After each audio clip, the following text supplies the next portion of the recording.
स्वागत मित्रों एंड मित्राणियों, फिर से आ गए बहुत बढ़िया वीडियो लेकर। और अभी बिग बॉस में इतना कुछ हो गया है कि मेरे को तो समझ नहीं आ रहा मैं क्या क्या बात करूं। और यार तो एक वीडियो आती है तुम अगले दिन कमेंट कर देते हो कि वीडियो का डेली वीडियो बनाओ क्या? बताओ, मैं तो बना लूंगा एटलीस्ट 3-4 लाख व्यूज तो आए। अब मेरे पास और भी 3-4 चैनल है, आप लोगों को ना पता हो तो उनका भी कंटेंट बनाने में थोड़ा टाइम जाता है। बाकी मैं बिग बॉस देखता हूँ, फिर थोड़ा समझता हूँ कि किस हिसाब से क्या बोलना चाहिए। हर कुछ आगे बोल दूंगा अपनी मर्जी से, तो मैं तो वो भी बोल दूंगा, मेरे को क्या फर्क पड़ता है। जैसे कि काम्या पंजाबी ने बोल दिया था, अब बाहर जाके इंटरव्यू में जस्टिफाई करती फिर रही है। वो जमाना गया जब राहुल रॉय बन के आप बैठे रहो और आप जीत जाओगे। अरे इससे पहले इंपॉर्टेंट बात तो कर ले। इंपॉर्टेंट बात, दोस्त तो मुझे बिग बॉस के लिए इनविटेशन आया है, मैं बिग बॉस में जाने वाला हूँ। देखो आपको मेल दिखा देता हूँ, झूठी बात नहीं करता मन मर्जी से। Dear Rajat Pawar, I hope this message find you well. मतलब मोटा मोटा पढ़ देता हूँ कि बिग बॉस 18 में क्रिएटर्स को बुलाया जा रहा है। 18 जनवरी को 19 को टेलीकास्ट होगा। बिग बॉस हाउस में आ रहा है आपको, तो आपको जल्दी बता दूं मुझे कि कब आना है, तो मैं आपको बता देता हूँ कि कैसे क्या प्रोसेस होनी है। भाई मैंने बोला बिग बॉस में जा रहे क्या? अरे मैं तो खुद को रेडी करने लग गया कि क्या क्या पूछ सकते हैं, किससे क्या क्या करेंगे, मेरे अंदर मजा आएगा। तभी रिप्लाई वगैरह जब दिया गया तो सामने से ये रिप्लाई आता है, फिर please send your Instagram contact on this ID. अब ये आईडी खोली मैंने, आईडी एकदम नकली, फुल फेक, एकदम फ्रॉड। तो दोस्तों किसी भी क्रिएटर को अगर ये वीडियो देखना है, ये मेल वगैरह आते हैं, ये फ्रॉड है। मैं तुम्हें बता दूं आगे की प्रोसेस ये होती है कि वो कहता है इतना पैसा वैसा लगेगा तुम्हें ले जाने करने का, बाद में सब रिटर्न मिल जाएगा आपको, अभी आपको इतना देना पड़ेगा। और वो पैसे लेंगे, फिर वो देखते क्रिएटर है, पैसे ले लेंगे, हड़प लेंगे, और ये जाना तो चाहता होगा बिग बॉस में, तो ये चाल होती है। तो अपन फंसे नहीं चाल में। पर बेचारी काम्या पंजाबी फंस गई थी, तो आओ उसको देखते हैं। चैनल जो चाहता था वो जिताना चाहते हैं उसको, तो वो भेज दिया मुझे कि भाई जाके हिला दे ताकि ट्रॉफी जस्टिफाई तो कर दे कि भाई हाँ लास्ट 2 हफ्ते में इसकी गेम बदल गई, अब तो यही विनर है। वो अंदर कुछ भी नहीं कर रहा है, सच बताऊं अभी भी। बस उसने 1-2 बार सवाल किया, उसको घुमा दिया अविनाश ने, वो वापस वैसे ही हो गया। बाकी कोई ऑप्शन भी नहीं है उसके पास। पर दिक्कत यहाँ पे ये आती है कि जहाँ टास्क की बारी आई, भाई के हाथ में जहाँ टास्क आया, तो टास्क में बहुत ही ज्यादा एकदम क्रूर हो गया, एकदम रूड हो गया। बाकी ये भी यार कि टास्क में खेलना पड़ेगा, पर एक बार अगर आपके सामने वाला इंसान गिर गया है तो देख लो यार उसको, गिर गया है। तुम्हारी पूरी शो में इमेज थी जेंटलमैन वाली, इज्जतदार वाली, उसकी जगह अविनाश होता ना तो इतना फिर भी बैकलैश ना मिलता कि भाई वो तो खेल ही रहा है कि मेरे को जीतने से मतलब है, ऐसी की तैसी। पर विवियन तो एक तरफ ये है ना कि जेंटलमैन हूं मैं, तो आपने जो बोला आपको उस पर टिकना पड़ेगा। मैं ऐसा कोई विवियन के अगेंस्ट नहीं हूं, देखो, पर जो चीज है आंखों के सामने वो तो दिखेगी ना। विवियन ने कर दी लड़की से बदतमीजी। बाकी मेरे को जो लगता है विवियन थक गया था, बहुत देर से वो टास्क चल रहा था, वो इरिटेट हो गया था, तो ऐसा था कि छोड़ा छोड़ के जल्दी से खत्म करूं। पर वही तो है, इंसान को अपने से पहले दूसरे का देखना पड़ता है कि इसको लग जाएगी यार। लड़का लड़की वाली बात नहीं है, लड़का होता वो भी अगर गिर जाता घुटने के बाद तो उसको रगड़ थोड़ी दोगे, तो लोट पड़वा दी तुमको उसने। ये देखो, ये ऐसे घिसती हुई है वो।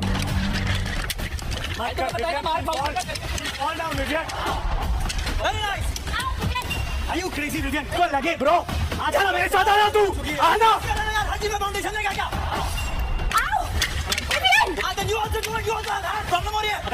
अविनाश को मौका मिल गया फाइनली उसको फाइनल में पहुंचाने का। वैसे मैं तुम्हें एक बात बताऊं, मुझे क्या लगता है, इन लोगों को पता है विवियन फिनाले में जाएगा ही जाएगा। ऐसा कुछ नहीं कि अविनाश की दोस्ती इसलिए अविनाश उसको पहुंचा रहा है। अविनाश समझदार है, उसको पता है विवियन एनी हाउ जाएगा, पर अगर चुम चली जाती है तो एक का स्पॉट कम हो जाएगा टॉप 5 में, तो वो चाहता है कि चुम ना चली जाए, क्योंकि विवियन तो जाएगा ही जाएगा। और फिर भी उसमें अगर थोड़ा बहुत चांस आ सकता था तो बिग बॉस ने इसको टिकट टू फिनाले के साथ साथ ये वाला टास्क भी बना दिया। कौन सा? टाइम गॉड वाला, क्योंकि टाइम गॉड बनेगा तो वो उनको और हेल्प कर सकता है फिनाले में जाने के लिए। तुम सोच रहे हो कि किस प्रकार से चीजें सारी होल्ड कर देते हैं बिग बॉस वाले, जैसी उनकी मर्जी होती है। तुम कुछ भी सोचो, कुछ भी करो। Vivian is such a jealous soul, my god he first pushed करें। नहीं भाई, उसको बोल के गई है वो कि तुम खेलो अपने लिए, तो अपने लिए खेलने में वो थोड़ा बहुत तो करेगा। बाकी धक्का देने का सीन तो ऐसा है यार, कोई सामने है तो आप कैसे उठा लोगे, और थोड़े बहुत ही मौके मिलने तो कुछ तो करना पड़ेगा आदमी को। और जब तक बिग बॉस कुछ नहीं बोला सब अलाउड है। बाकी धक्का देके वो जीत तो गया। और टास्क में तो देखो यार थोड़ी बहुत चीजें ऊपर नीचे होती रहती है, आप झेल लोगे। और वो जो गिरने के बाद तुमको उसने घसीटा है, वो तो बिल्कुल सपोर्ट में ही नहीं जा सकता। कोई अगर उसके सपोर्ट में जाए तो बहुत अजीब आदमी हो। एक बार तो करने से फेंक के दे दिया उसको अंडा, उसने ऐसे उचका दिया। शाणा बनने का अधिकार सिर्फ रजत को है, वो बाल्टी ले आता है भरने के लिए। और एक जगह यहाँ शाणा बना था, बेचारे के साथ बुरा हो गया। रजत चाहते हैं श्रुति कवर नॉमिनेटेड है, तो Rajat was counting at the bag. Counting तो बैग में ईशा ने भी करी थी, पर वही है ना कि ईशा भी तो लाडली है, बोला नहीं गया बस। 4+6 कितना होता है? पानी पिला दो उसको। ये उठाओ फिर। ये अपने आप। सच में अगर बिग बॉस अपन को वो वाली कन्वर्सेशन नहीं दिखाते जहाँ वो उन्हें समझा रहा था, तो ऑडियंस को पता भी नहीं चलता यहाँ पे कि क्यों खास रहा है। ये काउंट कर रही है बिग बॉस को, पर पता है ना कि अगर रजत काउंट कर रहा है, रजत की मैच अच्छी है, वो जिता देगा। और वो हो सकता है कि उन्होंने एग्जैक्ट टाइम के बहुत आसपास रहे हो, पर अगर ईशा काउंट कर भी रही है तो कोई फर्क नहीं पड़ता, बिग बॉस को भी पता है। ईशा से उम्मीद ही नहीं बिग बॉस। पर वही बात है यार, अब रजत की जो स्पेशलिटी है उसको तुम वही यूज नहीं करने दोगे तो क्या फायदा। भाई बिग बॉस इज अनफेयर। वो तो बिग बॉस को वैसे ही बाहर निकालना था, रजत को निकालने का मौका ढूंढ ही रहा था। अभी तो सुना है वैसे श्रुति का बाहर होने वाली है, ये बेचारी काम में अलग फंस गई और कुछ भी वो रेलेवेंट हो गई, इसको कोई पूछ ही नहीं रहा था अभी उस टाइम पहले। मैंने तो कभी भी नहीं कहा कि मैं विविन की दोस्त हूँ या विविन मेरा। तभी तो बुरा लगा, विविन सोचा कि साथ में काम करी, आगे प्रॉपर चमका रही है, ऐसा थोड़ी होता है। ना मैंने सोशल मीडिया पे लिखा, जब बिग बॉस शुरू भी हुआ था उनकी वाइफ ने मुझे डीएम किया था। पूरा एक्सपोज हो गया बिग बॉस कितना स्क्रिप्टेड है, यहाँ तक कि जो गेस्ट आते हैं उनको भी स्क्रिप्ट दी जाती है। मैं तेरे लिए सबसे लड़ जाती थी। बिल्कुल ऐसी हमारी करीब दोस्ती होती और बिल्कुल एकदम जिगरी यार, तो मैं अंधाधुन उसे सपोर्ट करती, बट ऐसा ही था, मैं तो कभी भी नहीं कहा। कहीं ना कहीं मुझे लगता है कि जितने भी टीवी स्टार वगैरह हैं सब करण कह रहा हूँ विवियन से जलते हैं, क्योंकि विवियन ने जिस हिसाब की सक्सेस देखी है, जिस हिसाब की मनमर्जी करी है, इतना इन लोगों को अलाउड नहीं होता, इनको शो मिलते नहीं है। विवियन को लगातार बार बार कलर्स पे शो मिल रहे थे, मेन लीड रोल मिल रहा था, मन होता था विवियन का तो काम करता था, नहीं तो मना कर देता। तुम सोचो इतनी ज्यादा आजादी थी उसके काम में, तो ऑब्वियस जलते होंगे यार ये लोग कि इनको काम नहीं मिल रहा, इतने मजबूर है, परेशान है, साइड रोल मिल रहा है। वही चीज तो करण भी बोल रहा था कि मैं जलन लेके आया था अंदर, उसका नाम ही जलन भी रख दिया। चाहत की मॉम की प्रैक्टिस, चाहत की मम्मी का प्रैक्टिस वीडियो लीक हो गया। अविनाश मिश्रा सलमान खान ऐसा लग रहा है कुत्ता काटने जा रहा था, पूंछ आ गई कि गाड़ी वाली। मेकर्स नेवर शो देयर मस्ती, ये तो सच है।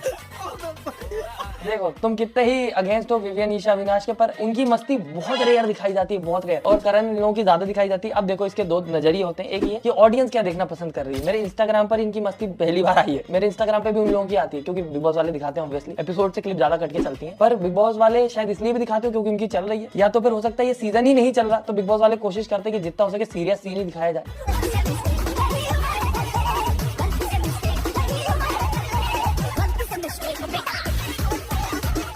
बट अगर नहीं दिखाते हैं तो भी मेरे हिसाब से इस पूरे सीजन में सबसे ज्यादा इंटरटेनिंग अविनाशी है। करण के खर्राटे पे डांस कर रहा था, देखा था, ब्रेक डांस कर रहा है, मिमिक्री भी बहुत बढ़िया करता है, और उस दिन चुम के साथ उसका वो जो चिल्लाने वाला मजाक चल रहा था वो भी कितना मजेदार था। तो अविनाश इंटरटेनिंग तो है। वैसे अगर वो इंटरटेनिंग वाला पकड़ के चलता तो फर्स्ट नहीं आ पाता, क्योंकि यहाँ पर्सनालिटी ड्रिवन ज्यादा है, फनी पर्सनालिटी ज्यादा चलती नहीं जैसे समर्थ हुआ। अविनाश अगर लाफ्टर शेफ में जाएगा तो बहुत मजेदार होगा देखना। मुझे घर छोड़ दोगे क्या? नहीं जाना, चुप रह। घर छोड़ दोगे क्या? मैं छोड़ना सीरियसली ले लिया रजत ने, घर छोड़ दोगे क्या? वो टास्क में डिस्क्वालीफाई हो गया, जाओ घर, ये रहा रास्ता चाह जी। मतलब मैं भी घर से निकल रहा हूँ। पर सच में घर चली गई बेचारी। कुछ नोटिस किया? वॉच चुम purposely stretch her leg and laugh when she fail. अच्छा मतलब जानबूझ के गिरते हैं लोग, घुटने में लगेगी नहीं? इतनी ठंडी में मैं अपनी उंगली पे एक स्क्रैच न मारूंगा, तुम्हें लगता है उसने अपना घुटना छिल सकता है, जिसमें वो चांस ले लिया होगा कि गिर जाती हूँ। अभी तक तो चुम मुझे वुमेन कार्ड खेलती नहीं दिखी है। स्ट्रेंथ का टास्क आता है तो वो तो और एक्साइटेड हो जाती है, क्योंकि तुम्हें भी पता है कि उसको फीमेल रजत क्यों बोला जाता है। तो मुझे तो नहीं लगता कि ऐसा कुछ स्ट्रेटेजी बना सकती है चाहत। स्लिप हुआ है लेजिड पैर, उसका स्लिप हुआ है। पर भाई इतना कितना नेगेटिव पीआर चलाने की दिख रहा है आंखों के सामने जो चीज। बाकी मुझे ऐसा लगता है कि चाहत नॉर्मली भी ऐसी वीक थी, आप ध्यान दोगे तो इसी एपिसोड में आप देखोगे हॉट बैग वगैरह रख के घूम रही है, तो वो सीन नहीं था। वरना चाहत जितनी दमदार है भाई, वो लड़ जाती है फिजिकली, तो उससे इतना पंगा नहीं ले पाता कोई।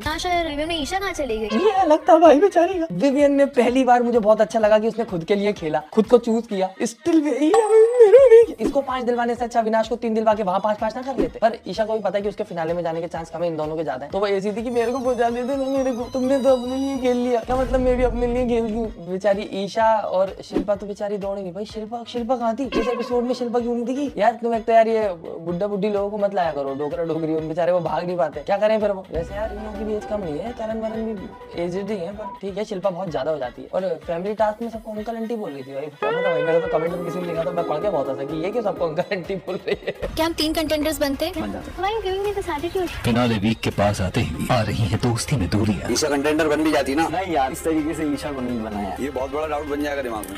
मुझे अपने आप से थोड़ा सा नाराज। ईशा को वो लग रहा है कि भाई करण ने पूरा फुल खेल के चुम को फिनाले में ले गया, ईशा खड़ी है। और तुम सोचो अगर ईशा बन जाती तो टास्क क्या वाला होता? तुम्हें लगता है विवियन वर्सेस ईशा में ये वाला टास्क होता? नहीं होता, कुछ और होता है। और फिर हो सकता है कि दोनों को ही फिनाले में पहुंचा देते। चुम पहुंच गई तो अब उलझ गए वो लोग, वो चुम को टॉप 5 में नहीं पहुंचाना चाहते। तुम मानो या ना मानो, मुझे हारना नहीं पसंद। It will pinch me for life. हारना नहीं पसंद है भाई, देख लो भाई, हारना नहीं पसंद है, कुछ भी कर देगी उसके लिए। बाकी मैंने सुना है रजत को भी एविक्ट करने वाले हैं लोग, फुल प्लानिंग प्लॉटिंग करके। अब देखो अगर हो जाता है तो वीडियो बनाएंगे उस पर और बताएंगे कि किस प्रकार से प्लॉटिंग करी होगी बिग बॉस ने। डिकोड करनी तो बैठे। बाकी दोस्तों क्या आपको पता है, मैंने अभी भी जिम शुरू कर दिया।